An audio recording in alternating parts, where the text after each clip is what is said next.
அண்மைச் செய்தி. கல்லூரி மாணவி கூட்டு பலாத்கார வழக்கில் கைதான 3 பேர் மீது குண்டர் சட்டம் பாய்ந்திருக்கிறது. போலீஸ் கமிஷனர் சரவணசுந்தர் இந்த அதிரடி உத்தரவை பிறப்பித்திருக்கிறார். கோவை விமான நிலையம் அருகில் கடந்த நவம்பர் 2ஆம் தேதி கல்லூரி மாணவி கடத்தி கூட்டு பலாத்காரம் செய்யப்பட்ட நிலையில் அந்த 3 பேர் மீதும் குண்டர் சட்டம் பாய்ந்திருக்கிறது.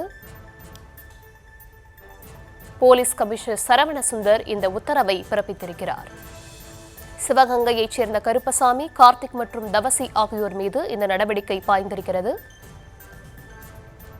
கடந்த நவம்பர் 2ஆம் தேதி கல்லூரி மாணவி கடத்தி கூட்டு பலாத்காரம் செய்யப்பட்ட நிலையில் இந்த உத்தரவு பாய்ந்திருக்கிறது. விவரங்களை தர இருக்கிறார் செய்தியாளர் அருண். வணக்கம், விவரங்களை வழங்கலாம்.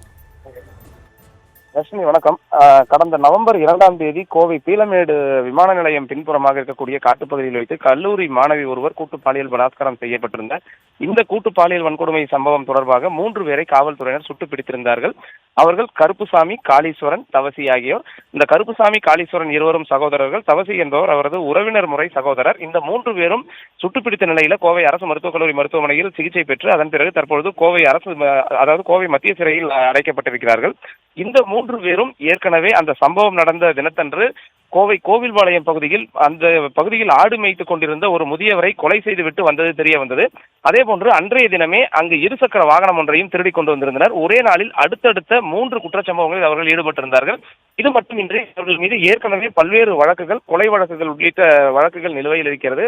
குறிப்பாக சிவகங்கை பகுதியில் ஒரு கொலை வழக்கு, கோவை கிணத்துக்கடவு பகுதியில் ஒரு கொலை வழக்கு என பல்வேறு வழக்குகளில் அவர்கள் தொடர்பு இருந்த நிலையில காவல்துறையினர் அவர்களை ஒரு நாள் காவலில் எடுத்து கடந்த வாரம் விசாரணை மேற்கொண்டார்கள். அந்த விசாரணையில் பல்வேறு திடுக்கிடும் தகவல்கள் வெளியாகி இருந்தன. இந்த சூழலில் அந்த 3 பேர் மீதும் குண்டர் சட்டம் பாய்ந்திருக்கிறது. அவர்களை 3 பேர் மீதும் குண்டர் சட்டத்தின் கீழ் கைது செய்ய கோவை மாநகர காவல் ஆணையர் சரவணசுந்தர் உத்தரவு பிறப்பித்ததை அடுத்து அந்த குண்டர் சட்டத்தினுடைய நகல் கோவை மத்திய சிறையில் அடைக்கப்பட்டிருக்கக்கூடிய அந்த 3 பேருக்கும் வழங்கப்பட்டிருக்கிறது. ஏற்கனவே பல்வேறு வழக்குகளில் சம்பந்தப்பட்டு சிறையில் இருப்பவர்கள் மீதான மீண்டும் ஒரு குண்டர் சட்டம் பாய்ந்திருப்பது என்பது ஒரு பரபரப்பை ஏற்படுத்தியிருக்கிறது. அர்ஷினி.